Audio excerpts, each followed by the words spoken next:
Welcome back to In the Zone. I'm your host, Billy Cullen. With March Madness underway, the start of baseball season just around the corner, hockey finals soon, and much more. There's a lot to talk about. In the Zone starts now.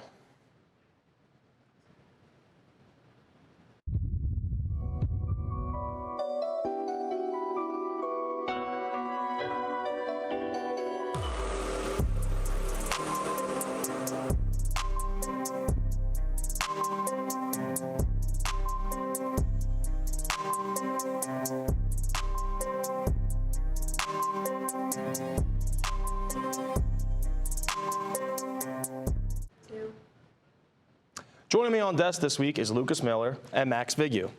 And it is officially here. MLB opening day is this week. And at the time of recording, we are 1 day and 21 hours away and 5 minutes from the first opening day pitch being thrown when the Yankees host the Milwaukee Brewers. Teams are looking to finalize their rosters with some prospects getting the official nod to join the big stage. Max, what are some of your predictions for the anticipated MLB season? I'm going to be honest, man. There is a lot of hype around this season, a lot of potential, new teams reformatting, a bunch of new players going to different teams and everything. I think the biggest thing is that this season is just going to be so unexpected with how things are changing, especially with a lot of the lineups. I know that certain key players, I forget what his name was, on which the Yankees, I'm pretty sure, one of their key players was injured. Masoto was injured, and unfortunately, he's injured and is unfortunately going to be able to attend this season. So it's going to be interesting to see what they do, and it's going to be interesting to see if the Dodgers can pick up another win this season or if it's going to be something else. Yes, and now when we talk about the MLB season, obviously last year the Los Angeles Dodgers won their second title in just 5 seasons. You know, with the big signing of Shohei Ohtani, the Yankees, even though losing Juan Soto, they were able to retain some other major pieces this offseason, including Cody Bellinger, who's also a former Dodger. Lucas, do we think we're going to get a similar World Series matchup with the Dodgers and the Yankees, or are we going to get different teams this year? I mean, it kind of depends on a lot of the big names that go to different places. We've seen, you know, a ton of big signings in the MLB the past couple years, and there's so much money being thrown around in that league compared to a lot of the other sports leagues. And that's really what's been influencing it a lot in the MLB is all these off-season signings. So I think whichever teams can make the best moves in the off-season, like those big-name teams that you mentioned, the Yankees and the Dodgers, and keep their guys healthy that they do bring in, those are the teams that will go the farthest. We don't really see those really surprise teams that get into the playoffs like you do in the NFL every now and then. Mm-hmm. So I think it's whoever the top dogs are as we head into the summer will be the ones there at the end. And then last point, I want to go back to you, Max, for this. We talked about Juan Soto. He goes from one New York team to another. The Mets last year finished in the NLCS just losing in 6 games. Yeah. Do we think that that is a big move for the Mets to potentially get them over the hump to win a World Series? I'm going to be honest, man. I really don't know the answer to that because I feel like it's not a really crystal clear answer to that situation, especially with just how Juan Soto has been in the past couple of seasons. And while, yes, he makes a difference on every single team that he goes on to, at the same time, I feel like, yeah, the Mets might have a shot, but at the same time, I don't think it's going to be as simple as that they're going to be able to bulldoze like he was when he was with the Yankees and everything. Well, let's hope they don't, because as a Phillies fan, I really want to see them win a World Series with Bryce Harper. Anyways, now we're going to go over to basketball. Collegiate. March Madness has officially gotten underway with the round of 64 and 32 finishing with some dominant victories and surprising upsets. Beginning with our conversation on the round of 64, majority of the higher seeding teams made it to the second round, while others like Clemson and Memphis struggled to get the win. Lucas, what stood out to you in the first round? What stood out to me is where are the Cinderellas at? I mean, we saw McNeese get the win in the first round, but that was kind of a trendy upset pick. Then they go on to lose to Purdue. Everything else was pretty much like how you would see it usually. It's the top seeds beating the lower seeds. And the other upset that you would say was Colorado State over Memphis, but Colorado State was actually favored in that game, so not entirely an upset, even though it was a 12-5. But one of the other things that I wanted to bring up from the round of 64 was all of the top seeds are pretty much rolling through right now with 1 through 3 seeds, minus Wisconsin and Iowa State, 2-3 seeds that lost. in the round of 32, but it's really like down the board, 1 through 4 are running through their competition right now. Now, Max, I want to go on that point with there hasn't been enough Cinderella stories. Only one team that is above an 8 seed is in the Sweet 16, which is Arkansas, who's the 10 seed. But they have an all-time coach there, so that kind of helps. Yeah. What do you think about these not enough upsets so far throughout March Madness? I think it just shows you a reflection of the game at the moment that ultimately, when it comes down to it, basketball is no longer the same game that it once was, especially at the collegiate level. When you really look at it, the lack of upsets, the top dogs kind of just being like favorited teams always getting the, not always, but for the most time getting the wins. It's kind of just showing you like the state of the game and how it's almost like the meta of basketball itself is just kind of like the top dogs are on top and they plan on staying on top. And that favorited teams are always going to be, not always going to be the ones that take the win, but realistically speaking, those Cinderella stories I feel like haven't really been present, at least within the past couple of seasons for the most part. I just feel like, at least with the current state of the game, with the player selections and how they're organizing their teams and how they're training them, I feel like there's not going to be really any major changes and maybe, honestly, not that many Cinderella stories anytime soon. Now I want to go back to you, Lucas. What do we think about the NIL aspect of this? Do we believe that that is playing an impact on why there hasn't been that many Cinderella stories this season especially? Or is it just the good teams are actually winning early when they should? Yeah, it's a combination of both. I mean, if you look at some of the teams such as Duke and Florida, they definitely have a ton of star power on their rosters, you know, with Duke having Cooper Flagg, who's one of the top freshmen in the country, and then you look at a team like Florida with Walter Clayton Jr., Auburn with John A. Broome. They obviously have a ton of star power on their teams, but some of those teams that don't have like the really big name players, they're getting a lot of talent from the mid-majors and they're giving them a lot of money to come to their schools. So yes, last year we saw like Oakland make a run. We saw NC State, who is a bigger school, but they were a lower seed. They made a run. We just didn't really see it a lot this year. I think that the NIL revenue, even within a year's calendar, within a calendar year, it jumped up a lot more than it was last year, and a lot of these bigger schools are picking players from the mid-major schools to come join their roster. So that's why the mid-majors haven't really been able to perform as good this year in the tournament where we usually see Cinderellas. What's ironic, too, is how unsuccessful the SEC was in college football this year with the NIL impact. You saw a lot of Big Ten teams and Big 12 really take advantage. And then you go to the college basketball, and it was 14 teams came out of the SEC this year. And so I feel like that's also playing an impact as well. Now, looking at the round of 32, there were a handful of standout performances, beginning with Coach John Calipari leading the number 10 Arizona Razorbacks over the number 2 seeded St. John's Red Storm, including number 5 seeded Michigan Wolverines over the number 4 Aggies. And number 1 Florida just scraping by the reigning 2-time champion UConn Huskies. With the Sweet 16 right around the corner beginning Thursday night, Max, what predictions can you make for the Sweet 16 after watching the round of 32? I feel like the round of 32 is going to be really interesting. I mean, especially like with all the games, like the UConn game, for example, it just kind of goes to show you that we don't really know what's going to happen in a lot of these games. Like, I mean, I know we talked about how Cinderella stories aren't something that's really been prevalent within these recent couple of matches, but honestly, I feel like there is still a good chance, though, that there could be some pretty decent upsets. Maybe nothing crazy, but honestly, something that still could be a little bit mind-blowing. It's going to be interesting to see how a lot of these higher seeds are going to compete with some of these uprising lower seeds. Now, Lucas, you're a big March Madness fan, so I got to ask, how's the bracket going for you so far? Pretty good, because a couple people in one of my pools picked St. John's, and I picked Texas Tech in the Elite Eight, so I'm feeling pretty good right now. Not bad. But yeah, the Sweet 16, the matchups look pretty great. I mean, we have Maryland and Florida. That should be a good one. Maryland has a really good freshman, Derek Queen, who I think could probably compete pretty well with Florida. And then Michigan just beat Texas A&M. They're going to go up against Auburn, who was ranked number 1 for the majority of the season, in the regular season. But I think Michigan, with their 2 big men, Danny Wolf and Vlad Golden, can definitely compete with Auburn. So that should be an interesting game. That's on Friday night.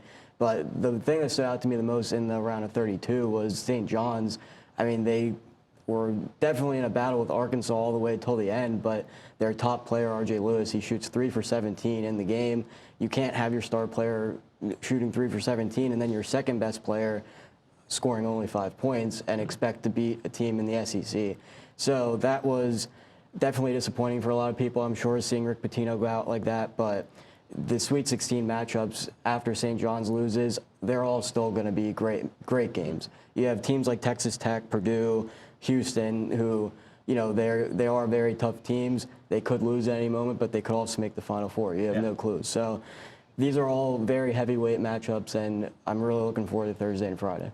Now I got to ask you both. This is an open table discussion.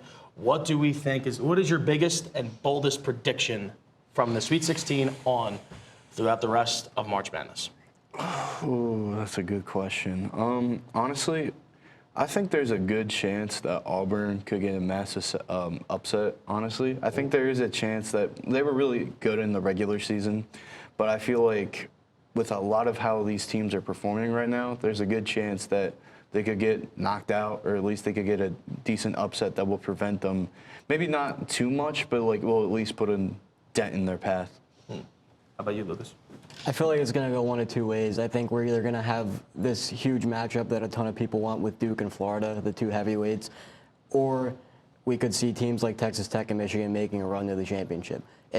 There's any moment in the Sweet 16 and Elite 8 where Florida or Duke could lose, and I feel like a team like Michigan or Texas Tech on that left side of the bracket could make a run to the national championship. Well, for the rest of the March Madness, I am a Red Raider fan. Go Texas Tech. We now send it over to Christina Ricks for an update in Marauder Athletics. Krista? Thanks, Billy. Millersville baseball team once again had a great week playing in the PSAC East Conference, continuing their 11-game winning streak and completely sweeping Shepherd, winning the final game in an extra inning. Pitcher Cooper Blanche threw a complete game in the opener and struck out 10, while head coach John Sheehan said, end quote, Shepherd is a much improved team this year. They have a few guys who can really pitch, and we're going to enjoy the sweep and take a day or two off, end quote. In basketball, Millersville's own Drew Stoner was selected to play in the NABC Division II College All-Star Game this week, representing Millersville and at the Ford Center in Indiana this Friday. Men's and women's tennis teams competed against Westchester in this past weekend, both beating the Golden Rams 4-3 and 5-2 respectively. This was their first matchup in the PSAC conference. Looking ahead, they're both set to take on Frostburg later this week. Women's lacrosse had a close game against East Stroudsburg, falling just short, and the nationally ranked Warriors making this their third loss in a row for the season, with a 5-3 record overall for the season so far. Now we're going to head back to the desk to talk about March Madness. Billy? Thanks, Krista. Staying with bracket season, we take a look at the women's side of the NCAA tournament. The Sweet 16 is set as the majority of the top seeds from each region dominated the first two rounds. 2-seed TCU defeated 7-seed Louisville by a score of 85-70 when Haley Van Lith posted a double-double against her former team. The number one seeds of USC, UCLA, South Carolina, and Texas ran through the round of 32. While other two seeds, Duke and UConn, also took care of their opponents. In other women's college basketball news, USC star player Juju Watkins suffered a torn ACL and will miss the remainder of the tournament. Lucas, how do you think the injury to Juju Watkins will impact USC's chances in the Sweet 16 compared to the other top seeds? Well, it's definitely going to impact them a lot. She's been probably the best player in women's college basketball season, if not the best, then top three. But they have a matchup coming up with Kansas State on Saturday, and I think they can still get by Kansas State even without her. They're a very talented team. But as they get into the Elite Eight and further, it's going to be really tough, especially if they're going to have to compete with teams like UCLA, TCU, UConn, Notre Dame. Those are all top teams in women's college basketball. So I think that USC, while they've been easily the best team in college basketball aside from UCLA and a few others, it's really going to be a challenge for them without their top player to, get over that hump and get into the Final Four and into the national championship game. Now, Max, with the injury to Juju Watkins, how much do you think that will impact USC's chances? Honestly, I got to agree with Lucas. I think that at first, they're going to be all right for the most part. Like you said, they're a very star-studded team with a lot of talent, a good program. But I feel like the deeper they go into this tournament, the more they're going to be facing challenges, especially with a player of that quality. It's just ultimately going to, while in the immediate moment there are workarounds and they're going to be able to at least go through most of their opponents, I feel like with not too many worries. I feel like the potential roadblocks that could be in their future could lead not only to potential upsets, or maybe even changing the tide of the game. Maybe overall player morale might be down as well, depending on like what the environment of that team is like. Now, granted, I could also be very wrong, but I feel like while there's no immediate consequences, or at least anything I can think of at the moment, with definitely, like Lucas said, in the long term, it's definitely going to bite them in the back a little bit.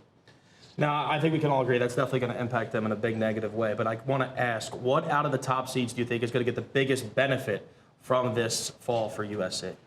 Yeah, I mean, there's also another point to that, too. It could motivate the rest of the team to play better. But, you know, if it's a negative impact, I think that as they go further on, I think these other top teams, there's a chance that you could see a lot of the 1 and 2 seeds in there. I think UConn is hungry for another title. Texas definitely wants to get there.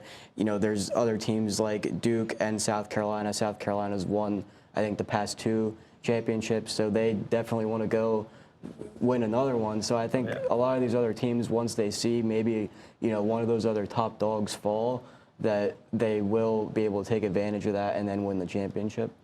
I can just say I am very excited to see how that unfolds throughout the NCAA tournament. Transitioning over to the playoff outlook, both the NBA and NHL are making their final push with the NHL season ending on April 17th, as well as the NBA season ending on April 13th.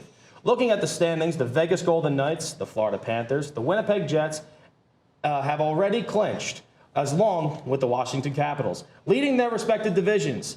And over in the NBA, the Cavaliers and the Celtics still sit atop of the Eastern Conference. And the OKC Thunder have officially clinched the top seed in the Western Conference. Also, the men's college hockey playoff bracket has been announced with the regionals beginning March 27th. Max, with the handful of playoffs about to start, are there any teams that stand out to you?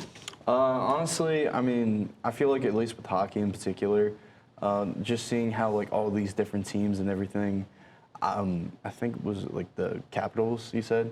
I feel like there's going to be an interesting team to look out for, at least in terms of like their player quality and how they've been playing the past couple of games.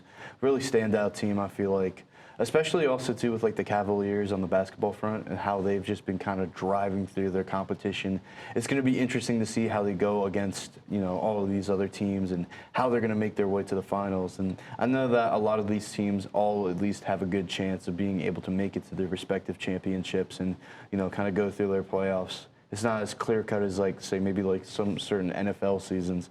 I feel like it's going to be an interesting I guess you could say, an interesting clash between each of these teams. And I'm especially excited for hockey because you can never go wrong with the energy with hockey. And I know it's kind of a little bit unrelated, but with the Four Nations Face-Off tournament, I feel like it's brought a lot of attention to the sport.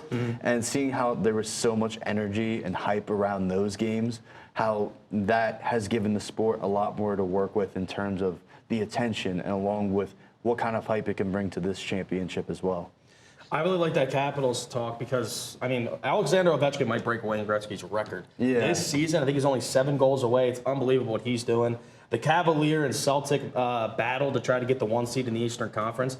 But I can't get over how Oklahoma City is already the number 1 seed in the Western Conference, and we still have like 10, 12 games to go. Lucas, what are your teams?